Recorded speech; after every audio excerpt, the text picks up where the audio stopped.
Je donne la parole à Monsieur Roger Gérard Schwarzenberg pour le groupe RRDP.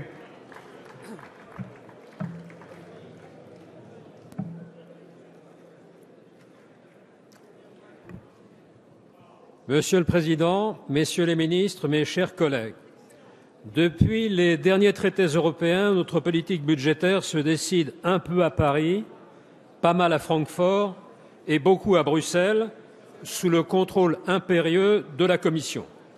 En changeant de composition, la Commission va-t-elle changer de stratégie économique ou bien va-t-elle rester fidèle aveuglément à sa politique de forte rigueur?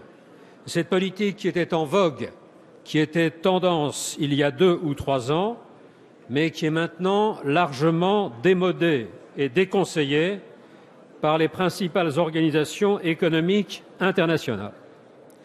Dès le mois d'août, Christine Lagarde, directrice générale du FMI, s'est inquiétée de la faiblesse de la demande européenne et a recommandé une rigueur moins prononcée. Ce même mois, le président de la BCE, M. Draghi, a encouragé les pays européens à prendre des mesures de relance en déclarant « la demande a besoin d'un coup de fouet ».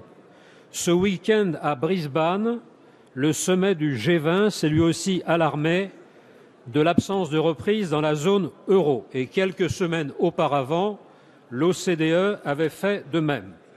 Alors, pour sa part, à la différence des autres institutions, la Commission européenne va-t-elle continuer à professer un néolibéralisme dogmatique, intégriste, qui n'est plus de saison?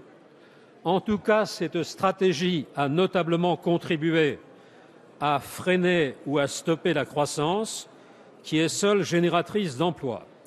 La zone euro se caractérise en effet aujourd'hui par l'absence ou la faiblesse de la croissance, y compris en Allemagne, qui est au bord de la récession. L'Allemagne si vertueuse au plan des finances publiques et qui découvre désormais les infortunes de la vertu.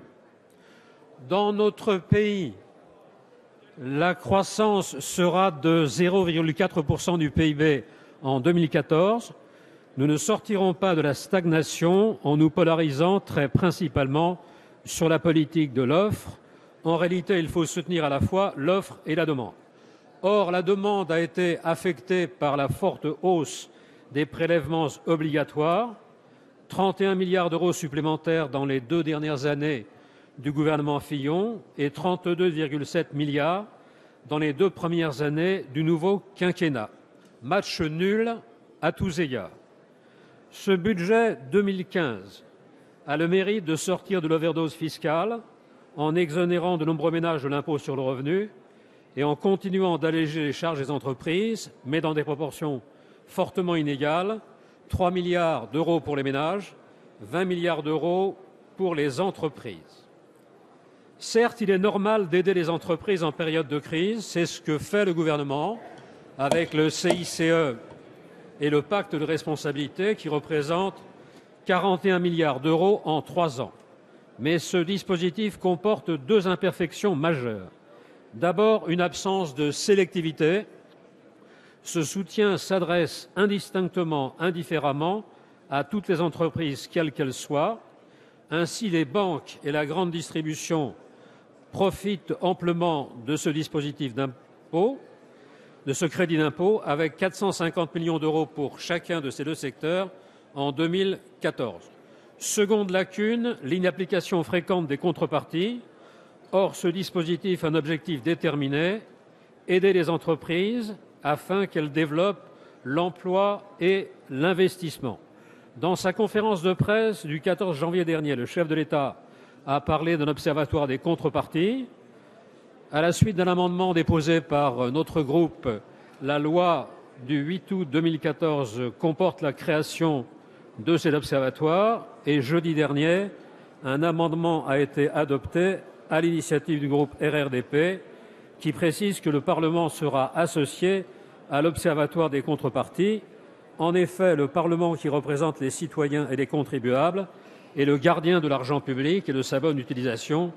Il doit donc être pleinement représenté dans cet observatoire. Malgré ces réserves et bien d'autres encore, Notre groupe, dans sa très grande majorité, votera ce budget qui cherche à redresser les finances publiques tout en allégeant les charges de certains ménages, ce qui est bien, et celles de toutes les entreprises de manière indifférenciée, ce qui est moins légitime. Par ailleurs, votre budget veille à consacrer les crédits nécessaires aux grandes priorités, l'éducation, la justice, la sécurité. Cela mérite d'être pris en compte par notre vote, qui exprime un double sentiment, un soutien politique avéré et un enthousiasme budgétaire limité. Mais c'est la première de ces deux dispositions qui vous paraîtra sans doute l'essentiel. Merci, Monsieur Schwarzenberg. Pour le groupe GDR,